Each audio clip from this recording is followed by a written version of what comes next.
जय जगन्नाथ बलदेव सुभद्र मैया की जय, सुदर्शन भगवान की जय, वामन देव की जय, लक्ष्मी नरसिंहदेव भगवान की जय, पंचतत्वा की जय, श्रील प्रभुपाद की जय, जय प्रताप स्वामी गुरु महाराज की जय। प्रार्थनలు ఓం అజ్ఞానతిమిరంధస్య జ్ఞానాంజనశలాకయ చక్షురున్మిలితం येन తస్మై శ్రీ గురవే నమః। विष्णुपादाय कृष्णप्रस्थाय भूतले श्रीमते भक्तिवेदान्त स्वामिन्निति नामिने। नमस्ते सरस्वते देवे गौरवाणी प्रचारिणे निर्विशेष शून्यवादी पाश्चात्य देशतारिणे। जय श्री कृष्ण चैतन्य प्रभु नित्यानंद श्री अद्वैत गदाधर श्रीवासादि गौरभक्तवृंद। हरे कृष्णा कृष्णा कृष्णा हरे हरे, हरे राम राम राम हरे हरे। ఈరోజు మనం 10వ అధ్యాయం నుండి భగవద్ విభూతి అధ్యాయం నుండి 37వ శ్లోకం చూద్దాం। हरे कृष्ण माताजी। హరే కృష్ణ మాతాజీ। 37వ శ్లోకం। వృష్ణీనాం వాసుదేవోస్మి పాండవానాం ధనంజయ మునీనామప్యహం వ్యాస కవీనాముషనా కవిః। భావము, వృష్ణి వంశస్థులలో నేను వాసుదేవుడను, పాండవులలో అర్జునుడను, మునులలో వ్యాసుడను, ఆలోచనాపరులైన గొప్ప కవులలో ఉషనుడను అగుదును। ఈరోజు మనం భగవంతుడు గత కొద్ది శ్లోకాలుగా ఆయన విభూతుల గురించి తెలియజేస్తున్నారు కదా। ఈరోజు కూడా ఇంకొక 4 విషయాల గురించి చెప్పారనమాట। ఫస్ట్ది ఏంటంటే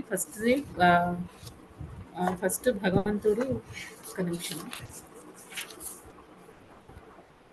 వృష్ణీనాం వాసుదేవోస్మి అని చెప్తున్నారనమాట। వృష్ణి వంశస్థులు కదా వీళ్ళందరూ, ఈ వసుదేవుడు యశోదామాత వీళ్ళందరూ వృష్ణి వంశస్థులు కదా। ఈ వృష్ణి వంశస్థులలో నేను వాసుదేవుడిని అని చెప్తున్నాను। అయితే ఇక్కడ ప్రభుపాదుల వారి భాష్యంలో ఏం చేశారంటే, మనకి వాసుదేవుడు అనే పదం ఎక్కడి నుంచి వచ్చింది అంటే, దాని అర్థం ఏంటి అంటే వసుదేవుడికి తనయుడు అయిన వాళ్ళు వాసుదేవుడు అనమాట। ఆ రకంగా కృష్ణుడి పేరు వాసుదేవుడు। అయితే ఇక్కడ ఇంకొక పాయింట్ ఏంటి అంటే, మన కృష్ణుడికి మాత్రమే కాదు, ఈవెన్ బలరాముడు కూడా వసుదేవుడికి కుమారుడు కాబట్టి ఇద్దరిని కూడా, అంటే కృష్ణుడిని బలరాముడిని ఇద్దరిని కూడా వాసుదేవుడు అని అంటారు అనమాట। ఆ రకంగా మనం ఇక్కడ అర్థం చేసుకోవాలి। అంటే ఈ శ్లోకంలో కృష్ణుడు తన గురించి తాను చెప్పడు కదా, వేరే రకరకాల ఆస్పెక్ట్స్ ని తీసుకుని దానిలో బెస్ట్ నేను అని చెప్పుకుంటూ వస్తున్నారనమాట మనకి ముందు శ్లోకాల్లో అంతాను। తేజస్సులలో తేజర్ని, తర్వాత పర్వతాల్లో నేను మేరు పర్వతాన్ని అని చెప్పేసి భగవంతుడు అలా శ్లోకాల్లో అన్ని చెప్తున్నారు కదా। అంటే వేరే ఏదైనా ఒకటి తీసుకుని, ఏదైనా ఒక విషయం తీసుకుని దానిలో నేను ఇది అని భగవంతుడు చెప్తున్నారు। అయితే ఈ శ్లోకంలో తన గురించి తాను చెప్పరు కదా। వృష్ణి వంశస్థులలో నేను వాసుదేవుడిని అనే విషయాన్ని ఇక్కడ చెప్పడం జరిగింది। అంటే ఇక్కడ బలరాముడు గురించి మాట్లాడుతున్నారు అనమాట। బలరాముడు కృష్ణుడి యొక్క ఫస్ట్ అంశ అన్నమాట।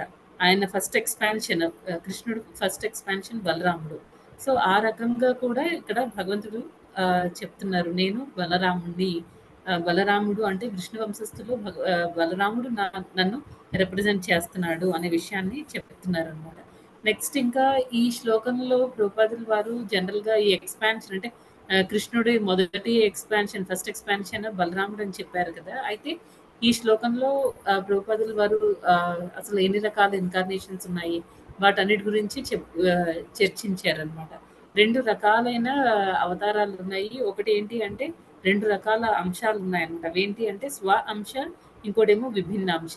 స్వ అంశ అంటే భగవంతుడి యొక్క డైరెక్ట్ ఎక్స్పాన్షన్స్ అనమాట। భగవంతుడి యొక్క విస్తారాలని స్వాంశ అంటారు। తర్వాత మనందరినీ సెపరేటెడ్ ఎనర్జీస్ అంటారు। సెపరేటెడ్ ఎనర్జీస్ అంటే ఇక్కడ విభిన్న అంశాలు అనమాట। ఈ విభిన్న అంశాలన్నీ ఎవరు అంటే జీవులు అనమాట। జీవులు విభిన్న అంశాల కిందకు వస్తారు। తర్వాత భగవంతుడి యొక్క అంశాలన్నీ కూడా స్వాంశ కిందకి వస్తాయి అనమాట। తర్వాత మళ్ళీ మనం ఇంకా కొన్ని అవతారాల గురించి మనం ముందు చెప్పుకున్నాం కదా! అంటే భగవంతుడికి చాలా చాలా అవతారాలు ఉంటాయి అనే విషయాన్ని మనం చెప్పుకున్నాం.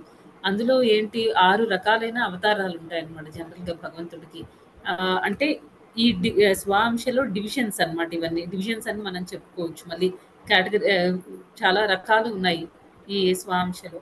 అందులో ఏంటి అంటే పురుషావతారాలు. పురుషావతారాలు ఒకటి, లీలావతారాలు, గుణావతారాలు, మన్వంతర అవతారాలు, యుగ అవతారాలు, శక్తి ఆవేశ అవతారాలు, ఇవన్నీ రకరకాల భగవంతుడికి సంబంధించిన 6 రకాలైన అవతారాలు అన్నమాట. పురుషావతారాలు అంటే ఏంటి? ముగ్గురు విష్ణువులు ఉంటారు కదా! ఆ క్షీరోదక సాయి విష్ణు, గర్భోదక సాయి విష్ణు అండ్ కారణోదక సాయి విష్ణు. వీళ్ళు ముగ్గురు కూడా ఈ 3 అవతారాలు కూడా కృష్ణుడి పురుషావతారాల్లోకి వస్తారనమాట. మనకి తెలుసు కదండి కారణోదక సాయి విష్ణు అంటే ఆయన మొత్తం ఆయన అదే ఇన్హేల్ ఎక్సైల్ చేసినప్పుడు అంటే ఊపిరి లోపలికి తీసుకున్నప్పుడు మళ్ళీ బయటికి వదిలినప్పుడు ఈ యూనివర్సెస్ అన్ని క్రియేట్ అవ్వడం ఆయన స్పోర్ట్స్ నుంచి బయటకు వస్తాయి అనేది విన్నాము.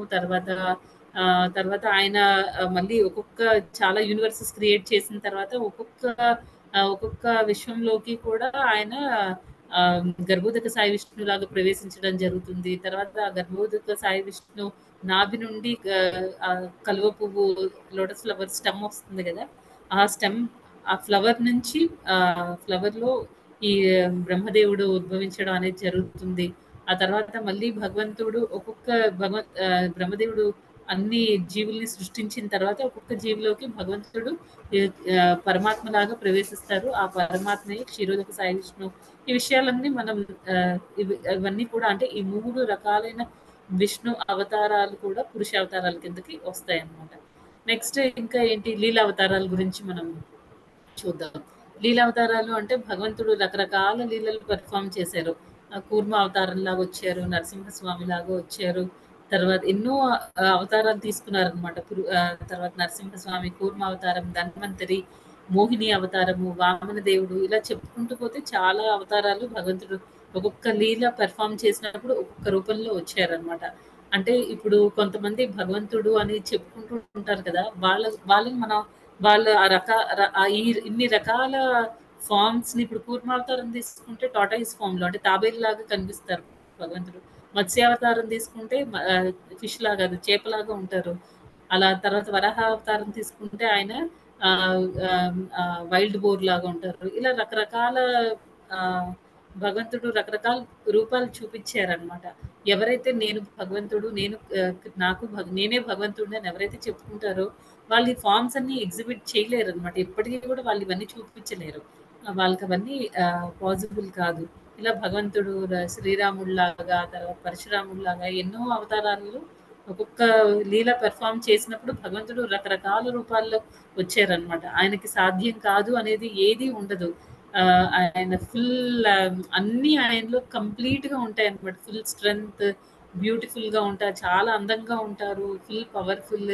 తర్వాత ఆయన చాలా ధనవంతుడు. ఆయనకి లేని పవర్ అంటూ ఉండదు. ఆయన పవర్ ఇంత అని చెప్పలేము. అన్ని అనంతం అన్నమాట భగవంతుడికి. ఇంకా ఏం చెప్తున్నారు? ఇవన్నీ మనం ఎందుకు తెలుసుకోవాలి అంటే పార్ట్ ఆఫ్ విభూతులు అన్నమాట. భగవంతుడు గొప్పతనం తెలిస్తే ఇప్పుడు ఎవరైనా వీళ్ళు చాలా గ్రేట్ పర్సన్ అని తెలిస్తే మనం ఆటోమేటిక్ గా వాళ్ళతో అట్రాక్ట్ అవుతాం అన్నమాట. ఇవన్నీ మనం కొన్నిసార్లు మనకి క్లాస్‌లో రిపీటెడ్ పాయింట్స్ వచ్చినా మనం ఏంటంటే దాన్ని ఎంజాయ్ చేయగలిగినప్పుడు మనం ఆధ్యాత్మికంగా పురోగతి చెందుతున్నట్టన్నమాట. అందుకని ఇవన్నీ నాకు తెలుసులే ఇంకా అక్కర్లేదు అని మనం ఆ మూడ్‌లో ఉండి వినకూడదు. భగవంతుడి విభూతులు ఎంత ఎక్కువ వింటే మనకి అంత అట్రాక్షన్ పెరుగుతుందన్నమాట. ఇలా ఈ భగవంతుడు మనం లీలావతారాలన్నీ ఇవన్నమాట. ఒక్కొక్క లీల పెర్ఫార్మ్ చేయడానికి భగవంతుడు ఒక్కొక్క ఫార్మ్‌లో వచ్చి అయితే ఇన్ని ఫార్మ్స్‌లో రావాల్సిన అవసరం ఏముంది అంటే డివోటీస్ ఏంటంటే ఇప్పుడు మనం ఒక్కొక్కరికి ఇప్పుడు ఐస్ క్రీమ్ తీసుకున్నారనుకోండి, కొంతమందికి ఒక్కొక్కరికి ఒక్కొక్క ఫ్లేవర్ నచ్చుతుంది కదా! అలా భగవంతుడి విభూతులన్నీ విన్న తర్వాత అన్నీ అందరికీ అట్రాక్ట్ చేయకపోవచ్చు. కానీ భగవంతుడిలో ఉన్న కొన్ని గుణాలు లేకపోతే కొన్ని అవతారాలు, కొన్ని రూపాలు కొంతమందిని రకరకాల వాళ్ళని అట్రాక్ట్ చేస్తూ ఉంటాయన్నమాట. కొంతమందికి నరసింహస్వామిలో ఉన్న భగవంతుడిని చూడడం అంటే ఇష్టం. కొంతమందికి కృష్ణుడిలాగా ఉన్న భగవంతుడిని చూడడం ఇష్టం. కొంతమందికి జగన్నాథ స్వామి లాగా ఉంటే ఇష్టము. అలా రకరకాల వాళ్ళని అట్రాక్ట్ చేయడానికి రకరకాల రూపాల్లో భగవంతుడు వచ్చారనమాట. ఆయన మెయిన్ ఇంటెన్షన్ భక్తులందరినీ తృప్తిపరచడం. నెక్స్ట్ ఇంకా ఏంటి అంటే గుణావతారాలు. గుణావతారాలు అంటే మనకి 3 రకాల గుణాలున్నాయి. ఒక్కొక్క గుణానికి ఒక్కొక్కళ్ళు అధిపతి అన్నమాట. సత్వగుణం తీసుకుంటే ఆహ్, ఆహ్, విష్ణుమూర్తి అధిపతి. నెక్స్ట్ రజోగుణం తీసుకుంటే బ్రహ్మదేవుడు. తర్వాత ఆయన ఆ మూడ్‌లో ఉండి క్రియేషన్ అంతా చేస్తారు. నెక్స్ట్ తమో గుణమేమో శివుడిని రిప్రజెంట్ శివుడు తమో గుణాన్ని రిప్రజెంట్ చేస్తూ ఉంటారనమాట. అంటే ఆయన అధిపతి తమో గుణానికి. ఈ ఈ రకంగా భగవంతుడు అంటే ఈ డిఫరెంట్ ఫార్మ్స్‌లో భగవంతుడు వచ్చినట్టనమాట. ఈ గుణావతారాలు. ఈ ముగ్గురిని గుణావతారాలు ఈ 3 అవతారాలు కూడా గుణావతారాల కిందకి వస్తాయన్నమాట. నెక్స్ట్ మన్వంతర అవతారం. బ్రహ్మదేవుడు ఒక రోజు కంప్లీట్ అయినప్పుడు అంటే మనకి 14 మంది మనువులు ఉన్నారు కదా! ఒక్కొక్క మనువు టైంలో ఒక్కొక్క భగవంతుడు ఒక్కొక్క ఫార్మ్ తీసుకొని వస్తారనమాట. అప్పుడు మళ్ళీ ఎవరు అంటే ఇక్కడ హరి, వైకుంఠ, అజిత, సార్వభౌమ ఇలా రకరకాల అవతారాల్లో భగవంతుడు రావడం జరిగింది. ఇవన్నీ కూడా మన్వంతర అవతారాలనమాట. బ్రహ్మదేవుడు ఒకరోజు మొత్తం ఒకరోజు 14 యుగాలుగా 14 మనువులుగా అంటే ఆయన ఒక రోజులో 14 మంది మనువులు వస్తారు. ఒక్కొక్క మనువు టైం పీరియడ్‌లో భగవంతుడు ఒక్కొక్క రూపంలో రావడం జరిగిందనమాట. అది మన్వంతర అవతారం. దానికి కొన్ని ఎగ్జాంపుల్స్ అజిత, సార్వభౌమ, రిషభ, ఇలా ధర్మ, సుధామ ఇలా కొన్ని ఎగ్జాంపుల్స్ ఉన్నాయన్నమాట. ఇవన్నీ రకరకాల అవతారాలు. నెక్స్ట్ యుగావతారాలు. యుగావతారాలు అంటే భగవంతుడు ఒక్కొక్క యుగంలో ఒక్కొక్క రూపంలో వస్తారనమాట. అయితే కలర్స్ కూడా చేంజ్ చేస్తూ ఉంటారు. కృష్ణుడు ఎప్పుడు బ్లూ కలర్ లోనే రాడనమాట. మనం ఈ యుగం తీసుకుంటే మనకి 500 ఇయర్స్ బ్యాక్ చైతన్య మహాప్రభు లాగా వచ్చారు. ఆయన గోల్డెన్ ఎల్లోయిష్ ఫామ్ లో ఉంటారనమాట. అలా రకరకాల కలర్ లో వస్తారు. తర్వాత రకరకాల యుగాల్లో డిఫరెంట్ ఫార్మ్స్ తీసుకుంటూ ఒక్కొక్క యుగంలో ఒక్కొక్క కలర్ లో కూడా ఆయన రావచ్చు. ఆయన ఎలా వస్తారు అని మనం ప్రిడిక్ట్ చేయలేం. ఆయన ఎలా కావాలి అంటే ఆ రూపంలో ఆయన వస్తూ ఉంటారు అనమాట. ఒక్కొక్క రూపంలో ఒక్కొక్కసారి ఒక్కొక్క ఫామ్ లో వచ్చారు. సత్యయుగంలో ఏంటంటే ఆయన శ్వేతవర్ణంలో వచ్చారు. అండ్ తర్వాత త్రేతాయుగంలో అయితే రెడ్ కలర్ ఫామ్ లో వచ్చారు.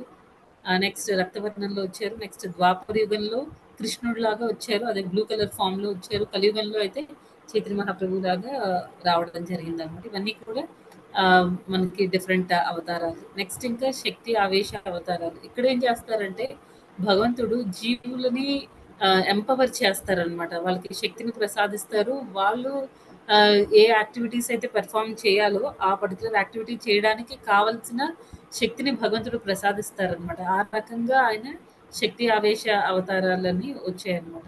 దీనిలో తీసుకుంటే ఇప్పుడు నలుగురు కుమారులు ఉన్నారు కదా, చతుర్కుమారులు. వాళ్ళ నలుగురికి భగవంతుడు చాలా గొప్ప జ్ఞానాన్ని ఇచ్చారనమాట.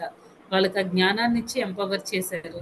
నెక్స్ట్ ఇంకా ఏంటి నారద మహర్షి ఏంటంటే డివోషనల్ సర్వీస్ అనమాట. ఆయన ఫుల్ ఎప్పుడు భక్తితో ఉంటారు. తర్వాత ప్రచారం చేస్తూ ఉంటారు. అన్ని లోకాలకి తిరుగుతూ నారదముని ఏం చేస్తారు, ఆయన భక్తి గురించి, భక్తియుత సేవ గురించి ఆయన ప్రచారం చేస్తూ ఉంటారనమాట. అందుకే మనం భాగవతంలో చాలా మంది భక్తులకి చూసుకుంటే ఈయన గురువు అనమాట. ఆధ్యాత్మిక గురువులాగా వ్యవహరించడం జరిగింది ఈ నారదముని. నెక్స్ట్ బ్రహ్మదేవుడికి ఏం శక్తి ఇచ్చారంటే ఈ సృష్టి అంతా చేయడానికి కావలసిన శక్తిని భగవంతుడు బ్రహ్మదేవుడికి ప్రసాదించారు.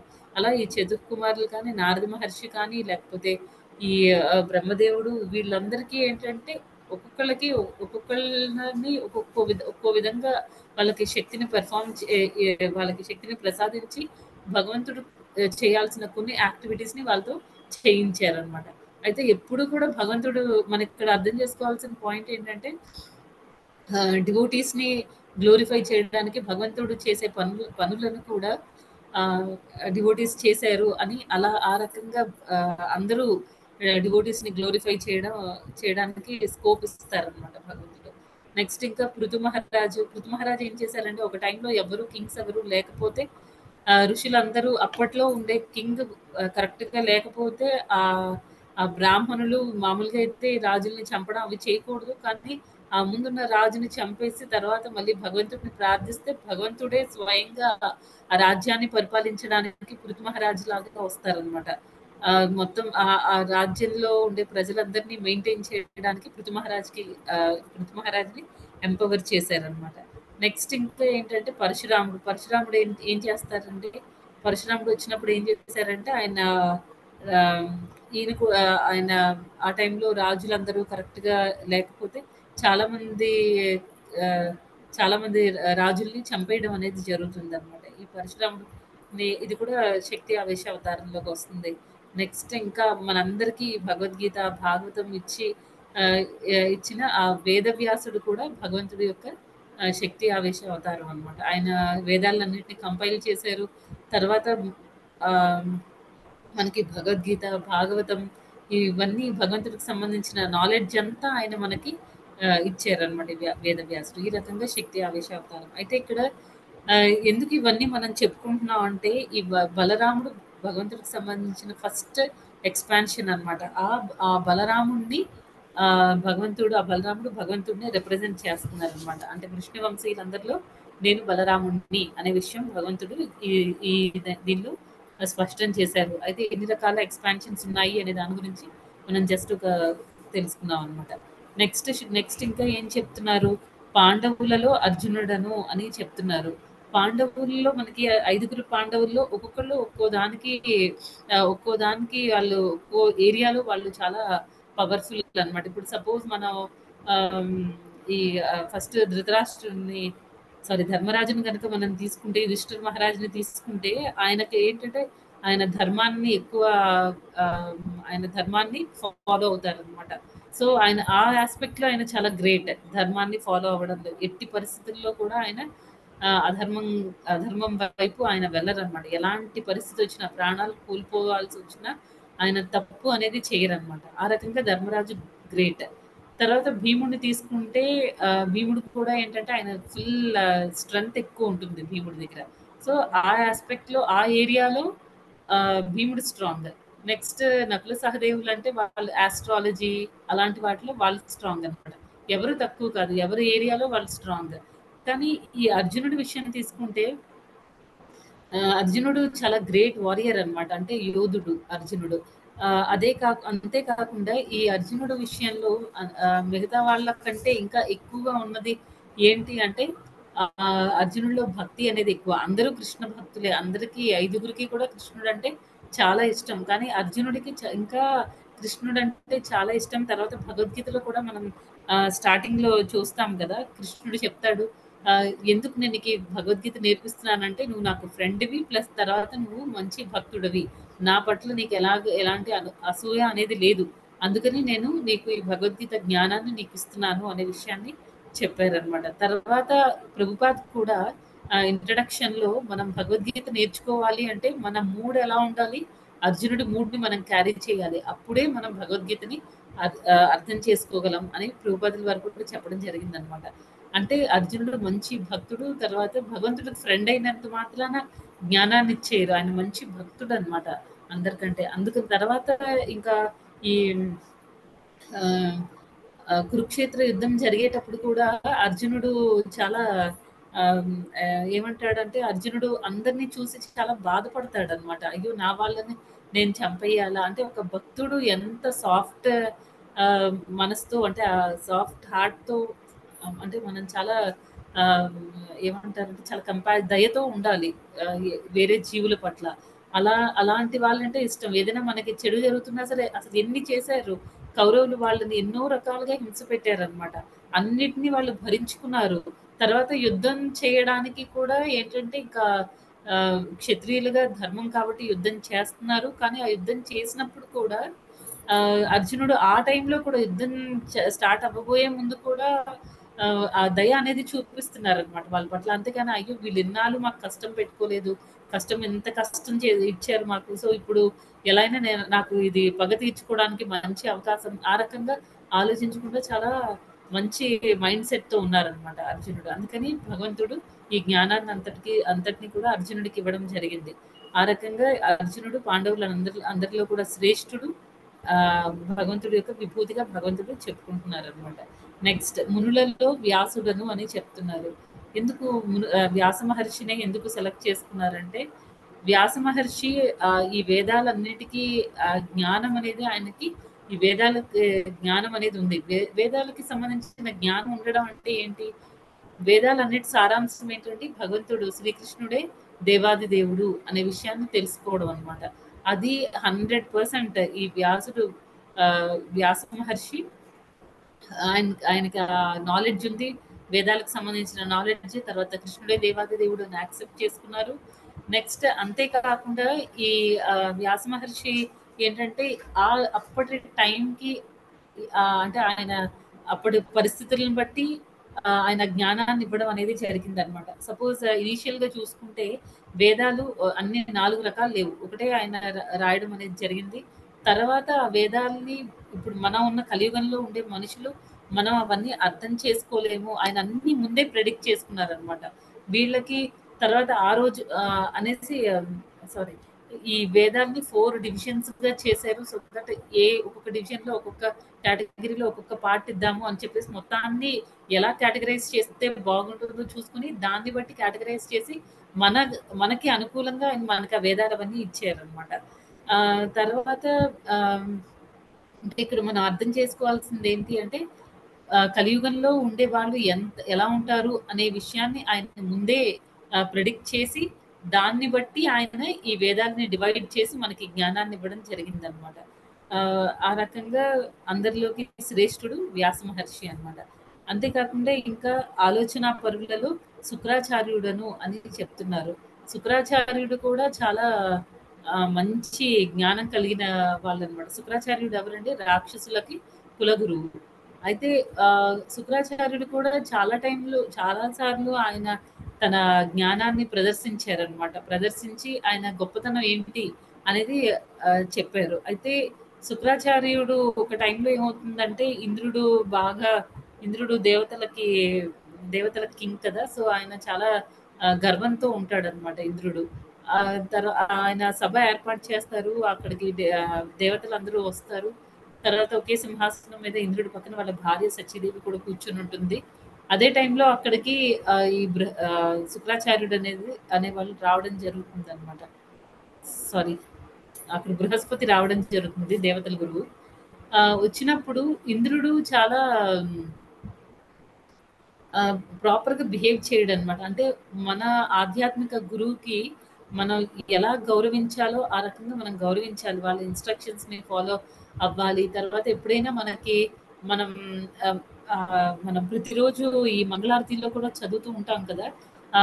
3 సార్లు మినిమమ్ 3 సార్లైనా సరే మన గురువుకి మనం నమస్కారం చేయాలి. ఆయన మనం ప్రార్థించుకోవాలి. మినిమమ్ 3 సార్లు ఎప్పుడు గుర్తు తెచ్చుకుని ఆయన ఇన్‌స్ట్రక్షన్స్‌ని మనం ఎప్పుడు మనసులో పెట్టుకొని వాటిని ఇంప్లిమెంట్ చేయగలిగితే ఇంకా మంచిది.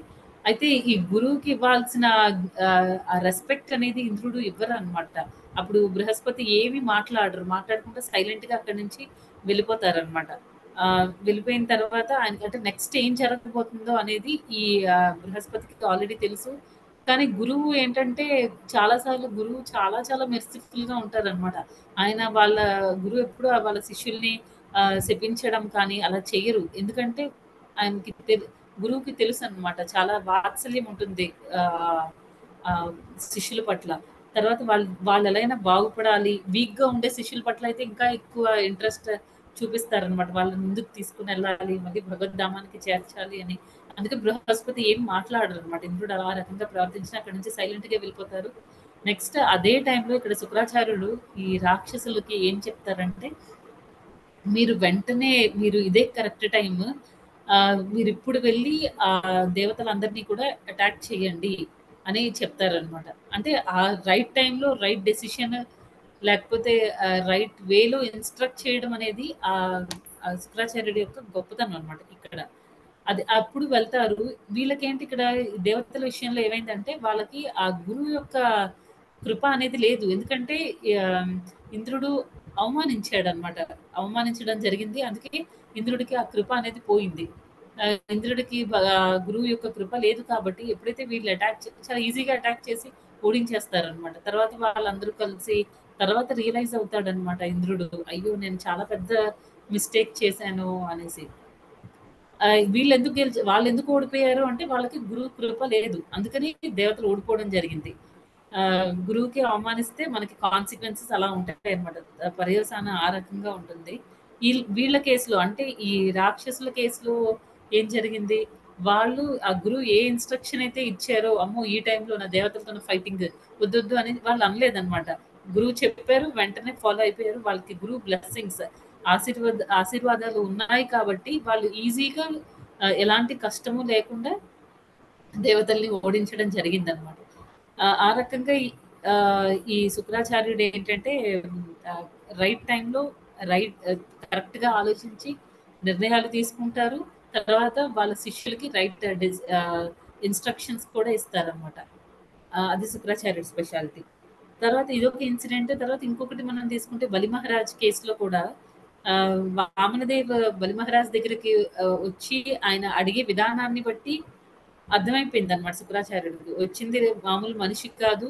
మామూలుగా ఏదో ఒక చిన్న బాబు అయితే కాదు. భగవంతుడే సాక్షాత్తు ఆ విష్ణుమూర్తే వచ్చాడు ఇక్కడికి వామన రూపంలో అని చెప్పేసి శుక్రాచార్యుడికి అర్థమైపోతుంది. బలి మహారాజ్‌కి వార్న్ చేస్తాడనమాట. హెచ్చరిస్తాడు. ఆహ్, ఆగు నువ్వు ఇవ్వద్దు. వచ్చింది నార్మల్ పర్సన్ అయితే కాదు. మామూలు బాబు అయితే కాదు. ఒక ముని కుమారుడు అలా అయితే ఏం కాదు. డైరెక్ట్‌గా భగవంతుడే ఆ విష్ణుమూర్తే వచ్చాడు. నువ్వు ఆగు అని చెప్తారనమాట. ఆ రకంగా ఆయన చాలా ఆహ్, మేధస్సుతో ఉంటారనమాట. అందుకే కవులు అంటే జనరల్‌గా ఇంకొక మీనింగ్ కూడా ఏంటి అంటే ఎవరైతే చక్కగా ఆలోచించగలుగుతారో వాళ్ళని కూడా కవులు అని అంటారు. ఇక్కడ శుక్రాచార్యుడు అందరిలోకి బాగా ఆలోచించి సరైన ఇన్‌స్ట్రక్షన్స్ ఇస్తారు కాబట్టి అందుకే శుక్రాచార్యుడిని కూడా కవి అనడం జరిగింది. అందరి కవుల్లో కూడా నేను శుక్రాచార్యుడిని అనే విషయం భగవంతుడు ఇక్కడ చెప్తున్నారు. అదండి ఈరోజు శ్లోకం. నెక్స్ట్ శ్లోకం ముసనాకం అంటే శుక్రాచార్యుడా మాతాజీ? ఉషన అంటే శుక్రాచార్యుడు మాతాజీ. సారీ నేను పాయింట్ చెప్పలేదు. సారీ. హరే కృష్ణ. హరే కృష్ణ. హరే కృష్ణ. హరే కృష్ణ. మాతాజీ ఎవరికైనా మాతాజీస్ అండ్ ప్రభుజీస్ ఎవరికైనా ఏమైనా ప్రశ్నలు ఉంటే అడగండి. లేకపోతే మనం నెక్స్ట్ టాపిక్ లోకి వెళ్ళిపోదాం. హరే కృష్ణ.